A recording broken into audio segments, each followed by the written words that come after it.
우리가 주식 투자를 할 때 이번 시간에는 이제 기본적 분석에 대해서 좀 간단하게 한번 설명을 드릴까 합니다.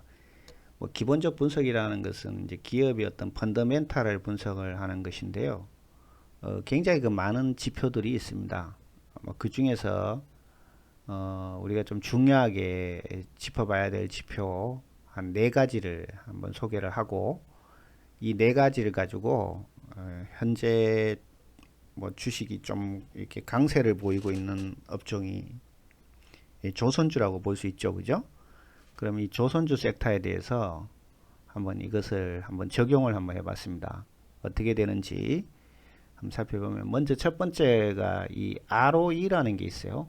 ROE는 단기 순이익을 자기 자본으로 나누는 것인데요. 그러니까 자기 자본을 가지고 얼마만큼 이익을 내느냐라는 것을 보는 것이죠. 그러니까 ROE가 높으면 높을수록 좋다고 봐야 되죠. 그러니까 적은 자본으로 큰 이익을 내니까 그 회사가 굉장히 어떤 경영을 잘하고 있다, 이렇게 볼 수가 있는 거죠. 그러니까 ROE가 낮으면은 사실 이제 투자자 입장에서는 그 매력적이지를 못해요. 그 주가가 잘 안 오른다는 거지. 그래서 또 이 회사의 어떤 어떤 장기 지속성, 그런 것도 평가할 수도 있어요. 적은 자본으로 많은 이익을 내는 그런 업종이 좋은 거죠. 제품이 굉장히 시장에서 인기가 있다고 볼 수 있습니다. 두 번째는 영업이익률입니다. 영업이익을 매출액으로 나눈 것, 즉 매출액 대비 영업이익이 얼마냐는 거죠. 영업이익이라는 것은 이제 기업의 어떤 본연적인 활동에서 뭐 제품 개발이라든지 서비스라든지 이런 거, 회사의 어떤 주력 상품이 있잖아요. 그걸 통해서 이익을 얼마만큼 내느냐는 거죠. 그러니까 회사가 이익을 낼 수 있는 것은 뭐 회사 주가가 올라서 이익을 날 수도 있고, 그 다음에 뭐 다른 데 투자를 해가지고 이익을 낼 수도 있고, 그죠? 배당이라든지 이런 걸로 또 이익을 낼 수가 있는데, 그것보다 이제 가장 중요한 것은, 회사라는 것은 어떤 제품을 만들어서 파는 거 또는 서비스 용역 제공, 이런 거기 때문에 그것이 이제 회사의 주력 상품이라는 거죠. 그 주력 상품에서 이익을 내야 되는 거죠. 그래야지만 그 기업이 지속 가능성이 있다고 볼 수 있는 겁니다. 그래서 이 영업이익률이 매우 중요하다고 볼 수 있어요. 근데 매출은 많아도 이익이 안 난다. 그런 회사들은 그 투자자 입장에서는 매력이 없는 거죠. 매출이 아무리 늘면 뭐 합니까? 실제로 이익이 안 나는데, 그렇게 만들어 봐야 소용이 없다는 거죠. 그러니까 이 영업이익률이 크면 클수록 좋다, 이렇게 봐야 됩니다. 세 번째는 EPS인데요. 주당 순이익이라고 볼 수 있어요. 발행 주식수 대비 단기 순이익이죠. 단기 순이익을 발행 주식수로 나눈 것입니다. 그러니까 EPS가 크다는 얘기는 적은 주식으로 큰 이익을 낸다, 이렇게 봐야 되겠죠, 그죠? 예. 마지막으로 이제 PER이 있는데요. 주가 수익 비율이라 그래서 이익 대비 주가 수준이라고 볼 수 있어요.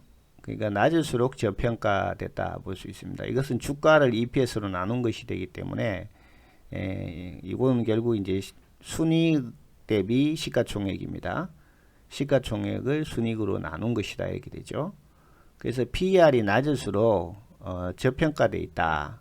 그러니까 주가가 저평가되어 있다. 그러니까 주가가 충분히 그 이익만큼 반영이 되지 않고 있다는 거죠. 이익이 나면 주가도 올라야 되는데 그렇지 못한다는 거지.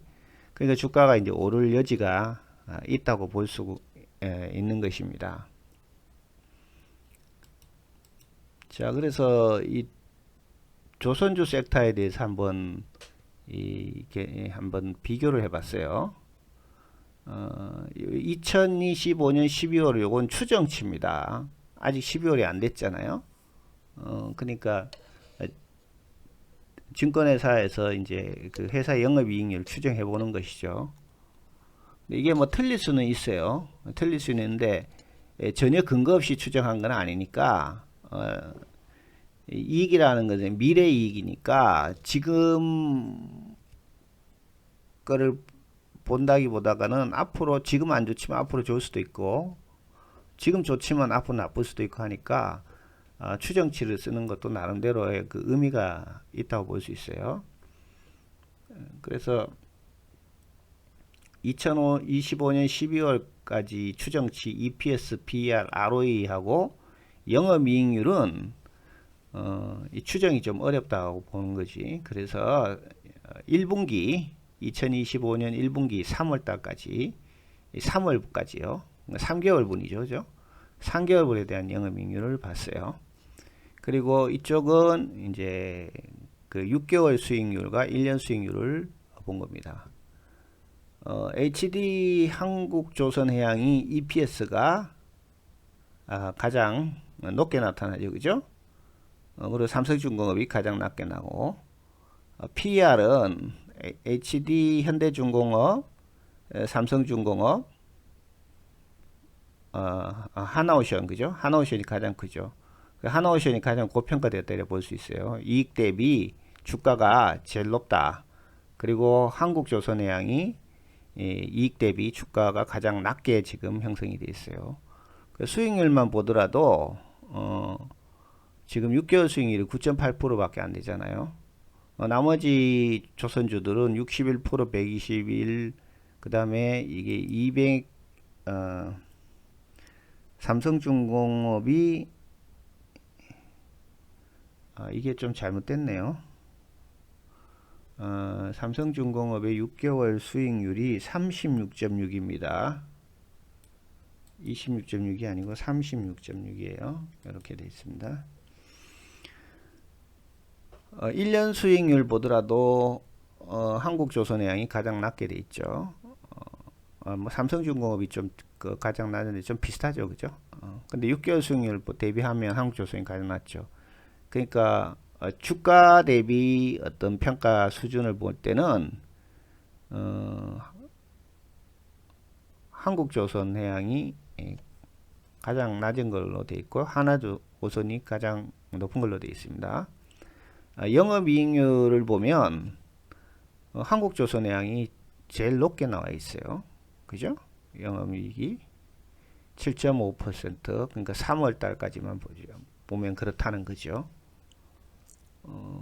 그리고 나머지 이제 하나오션이 제일 낮게 났는데 주가는 가장 높게 수익률을 보이고 있다는 것입니다.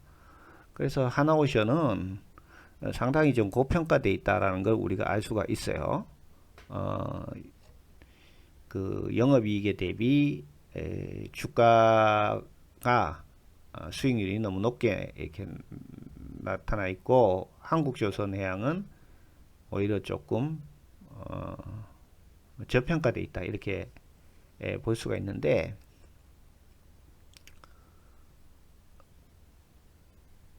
ROE를 보더라도 한국조선해양이 ROE가 그렇게 낮은 게 아니거든요. 13.7이고요.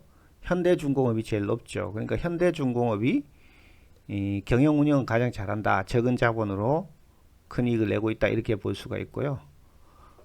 하나오션이 가장 낮게 돼 있죠. ROE가 낮게 있고. 그래서 전반적으로 하나오션이 많이 올랐는데 이 지표만으로 보면 좀 고평가되어 있다는 걸 우리가 알 수가 있고요. 그 다음에 한국조선해양이 좀 저평가되어 있다는 것을 알 수가 있습니다. 그리고 현대중공업과 삼성중공업은 비슷한데 삼성중공업은 EPS가 현대중공업의 반밖에 안 되잖아요. 반밖에. 그런 문제가 있어요. 그리고 영업이익률은 현대중공업이 훨씬 높죠. 그죠? 삼성중공업보다가. 그러니까 삼성중공업이 지금 수익률이 현대중공업보다는 전반적으로 낮게 돼 있다는 걸 우리가 알 수가 있습니다.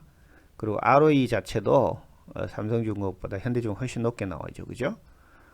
그래서 이 기본적 분석이 전혀 관계 없는 건 아니라는 것이 주가에 상당히 이제 영향을 미치는데, 하나오션은 그럼에도 불구하고 이 기본적 분석에서 이런 펀더멘탈이 낮음에도 불구하고 주가는 상당히 높게 올라가고 있다는 얘기죠.